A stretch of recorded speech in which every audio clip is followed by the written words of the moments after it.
Hi students, this is Hamidunisha from Dhanlakshmi High Secondary School, Computer Science teacher.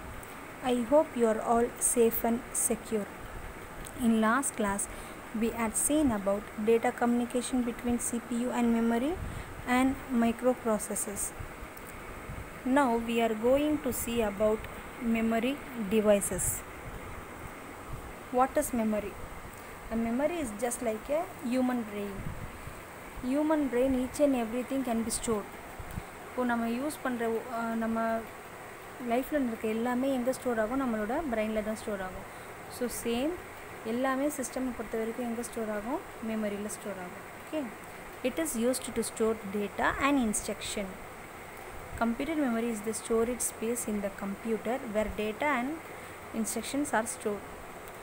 So there are two types of accessing methods to access. What are they? Sequential access and random access. What is meant by sequential access? The memory is accessed in an orderly manner from starting to end. So இப்போ access பார்த்தீங்கன்னா நமக்கு two types இருக்குதுன்னு சொன்னோம். ஒன்று sequential and another one is random. So இங்கே என்ன மாதிரி access நடக்கும்? Read or write. அப்போது ரெஜிஸ்டரில் இருக்க எல்லாமே டேட்டாவும் சீக்வென்ஷியல் ஆக்சஸ் என்ன பண்ணும்? ஆர்டர்லி ரீட் பண்ணும், இல்லைனா ரைட் பண்ணும். But second method random access என்ன பண்ணும் அப்படின்னு பார்த்தீங்கன்னா, பைட் ஆஃப் மெமரி என்ன பண்ணும்? அந்த பைட்ஸ் எந்த அளவுக்கு ஸ்டோர் ஆகிருக்கோ அதுக்கேற்ற மாதிரி ரீட் ஆர் ரைட் ஆப்ரேஷன் பண்ணும். Okay, so this is the difference between sequential access and random access. Next, RAM, random access memory. It is the main memory is otherwise called as random access memory. இது எங்கே இருக்குன்னு பார்த்தீங்கன்னா integrated circuit, நம்மளோட CPUல IC integrated circuitல தான் இருக்கும். Okay, so it is the place in computer where the operating system, application programs and data in current use are kept temporarily. அப்போ நம்ம use பண்ணுற டேட்டாஸ் எல்லாமே இங்கே என்னவாக இருக்கும்? டெம்பரரியாக ஸ்டோர் ஆகி இருக்கும். And the smallest unit of information that can be stored in the memory is called as a bit. So நம்ம இங்கே ஸ்டோர் ஆகிற டேட்டா எல்லாமே எப்படி தான் ஸ்டோர் ஆகும்னு பார்த்தீங்கன்னா பிட் லெவலில் தான் ஸ்டோர் ஆகும். Bit is nothing but binary digit, already we know. So the memory can be accessed by a collection of 8 bits which is called as a byte. So ஒரு பைட்னா என்ன சொல்லுவோம்? நம்ம 8 பிட்ஸ் சேர்ந்தது தான் ஒரு byte. Okay, so RAM is a volatile memory. எதுக்கு நம்ம volatile சொல்கிறோம் அப்படின்னு பார்த்தீங்கன்னா, இதில் எதுவுமே எப்படி ஸ்டோர் ஆகாது, பெர்மனெண்ட்டாக ஸ்டோர் ஆகாது. It is not a permanent memory. அதனால தான் என்ன சொல்கிறாங்க? volatile memory அப்படின்னு சொல்கிறாங்க. As soon as the power is turned off, whatever data that resides in RAM is lost. அப்போது ரேமில் இருந்தால் என்ன ஆகும்னா, பவர் டர்ன்ட் ஆஃப் ஆனவுடனே எல்லாமே லாஸ்ட் ஆகிடும். ஓகே, அதுதான் வந்துட்டு RAM. And it allows both read and right. இது என்ன பண்ணும்?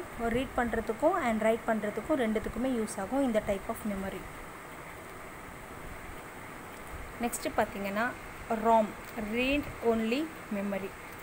Read only memory refers to a special memory. இது என்னது? ஒரு special memory in a computer with pre-recorded data at manufacturing time which cannot be modified. இது ஏன் read only memory சொல்கிறோம் அப்படின்னு பார்த்தீங்கன்னா, இதை ரீட் மட்டும்தான் பண்ண முடியும். Once the data has been stored in the memory we cannot modify anything else. Just it is give permission to read the data. So that is called as the read only memory. So it is a special memory with a pre-recorded data at manufacturing time. Okay, so once the data has been written onto a ROM chip, it cannot be modified. இந்த ROMன்றது என்னென்னா chip மாதிரி தான் இருக்கும். So இதில் வந்துட்டு once data store ஆச்சுன்னா என்ன பண்ண முடியாது? மாடிஃபையோ இல்லை ரிமூவோ பண்ண முடியாது. But we can read. அதுதான் என்ன கொடுத்துருக்காங்கன்னா கேன் ஒன்லி பி ரீட் அப்படின்னு கொடுத்துருக்காங்க. ROM retains its content even when the computer is turned off. இப்போ நம்ம ஒன்ஸ் ஸ்டோர் பண்ணிட்டோன்னா என்ன ஆகும்? டர்ன்ட் ஆஃப் ஆனால் கூட கண்டென்ட்ஸ் எல்லாம் அப்படியே இருக்கும். அதுக்காக தான் என்ன சொல்கிறாங்க? நான் volatile சொல்கிறாங்க. Okay, so ROM is called as non volatile memory. Next நம்ம என்ன பார்க்க போகிறோம்னா, types of ROM. 3 types of ROM memory இருக்குது. PROM, EEPROM and EEPROM. அது என்னன்றது பார்க்கலாம். First programmable read only memory. It is also non volatile memory. ஏன்னா இது கூட என்ன ஆகாது, நமக்கு எதுவுமே டெலீட் ஆகாமல் லாஸ்ட் ஆகாமல் டேட்டாஸ் எல்லாமே இருக்கும். அதனால் இது நான் volatile மெமரி சொல்கிறோம்.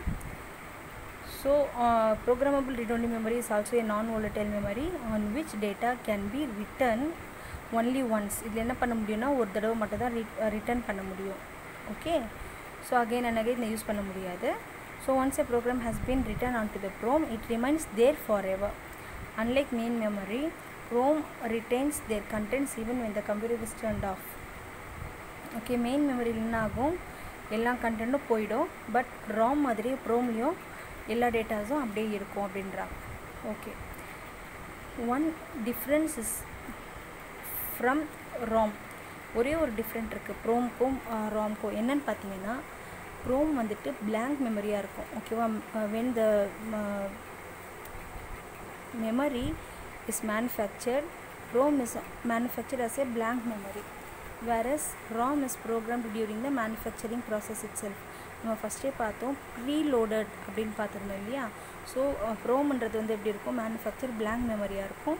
ROM அப்படின்றது automatically it process itself manufacturing. Okay, next பார்த்தீங்கன்னா PROM programmer or PROM burner. எதுக்கு இப்படி சொல்கிறாங்க அப்படின்னு பார்த்தீங்கன்னா is use to write the data to PROM chip. Burn பண்ணுவாங்கன்னு சொல்லுவாங்க. என்ன சொல்லுவாங்கன்னா பர்னர் அப்படின்னு சொல்லுவாங்க.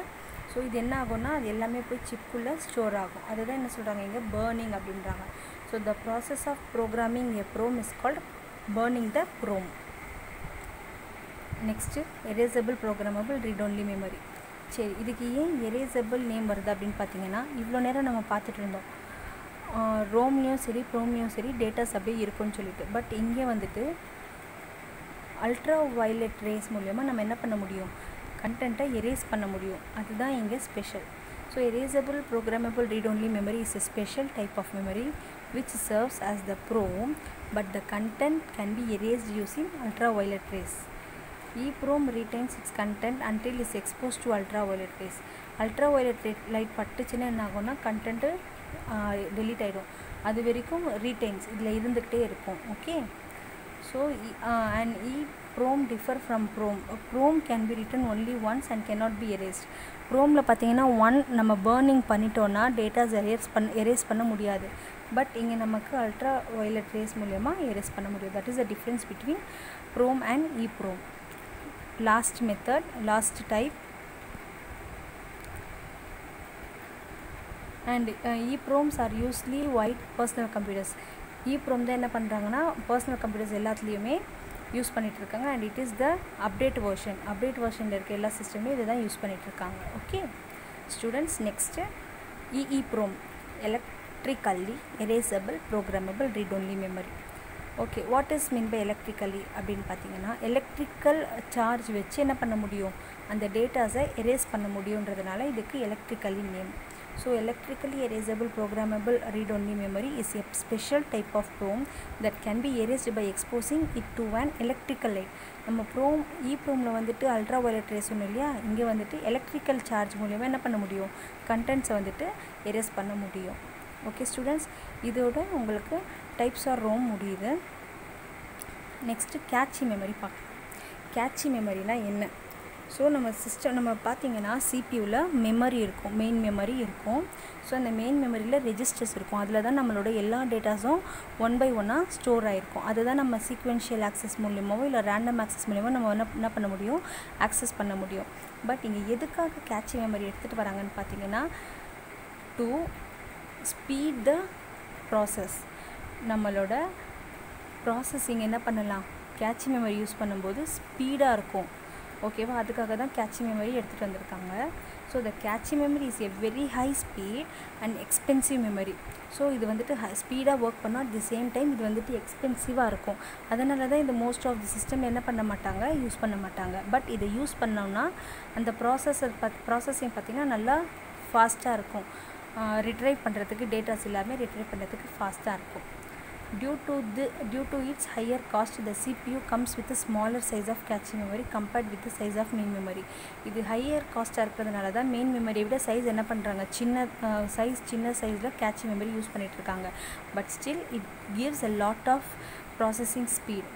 The idea of introducing a cache is that this extremely fast memory would store data that is frequently accessed, and if possible the data that is closer to it. அதாவது என்ன சொல்கிறாங்கன்னா, இது யூஸ் பண்ணுறதுனால frequently access பண்ண முடியுது datas எல்லாத்தையுமே. Okay, whether it is stored or retrieve anything else, and this helps to achieve the fast response time. நம்ம once நம்மளோட ஒர்க் எப்போ டன் முடியும், ஒரு ஒர்க் ஃபாஸ்ட்டாக நடந்தால் தான் அதில் நமக்கு ஒரு ப்ராப்பராக ஒரு ஒர்க் நடக்கும்னு சொல்லுவோம் இல்லையா. ஸோ அதுதான் வந்துட்டு அப்போது கேட்ச் மெமரி யூஸ் பண்ணுறதுனால ரெஸ்பான்ஸ் டைம் எப்படி இருக்கும், நல்லா ஃபாஸ்ட்டாக இருக்கும். Okay, refers to access time, refers to how quickly the memory can respond to read and write. Okay students, இப்போ இங்கே பார்த்தீங்கன்னா ஹைரார்கி போட்டிருக்கு எப்படின்னு சொல்லிட்டு cache memory, CPU and main memory. So இங்கே கேட்சி மெமரின்றது எங்கே இருக்கும், சிபியூவில் nearer to the main memory. So அப்போ நம்ம ஸ்டோர் பண்ணுற டேட்டாஸ் எங்கே ஸ்டோர் ஆகிருக்கும், ரெஜிஸ்டரில் ஸ்டோர் ஆகிருக்கும். ஸோ ரெஜிஸ்டர்லேருந்து கேட்சி மெமரிக்கு போயிட்டு தென் மெயின் மெமரிக்கு போகும். அப்போ நடுவில் இருக்கிற கேட்சி மெமரி யூஸ் பண்ணுறதுனால அந்த மெயின் மெமரியில் போய் டேட்டா ஸ்டோர் பண்ணுறதாகட்டும் இல்லை ரிட்ரைவ் பண்ணுறதாகட்டும், கேட்ச் மெமரி இருக்கிறதுனால ரெஸ்பான்ஸ் டைம் ஃபாஸ்ட்டாக இருக்கும், நம்மளோட ஒர்க்கும் குயிக்காக முடியும். ஓகே, ஸோ இதோட உங்களுக்கு 3rd லெசனில் types of memory and memory management முடிஞ்சிருக்கு ஸ்டூடெண்ட்ஸ். இந்த கொஷின்ஸ் பார்த்தீங்கன்னா வீடியோவில் இருக்கிற கண்டென்ட்டை தான் கொஷின்ஸாக எடுத்திருக்கேன். Write about RAM, what is ROM, what is cache memory, explain the type of memory. So இது எல்லாத்தையுமே எழுதி சென்ட் பண்ணுங்கள். தேங்க்யூ.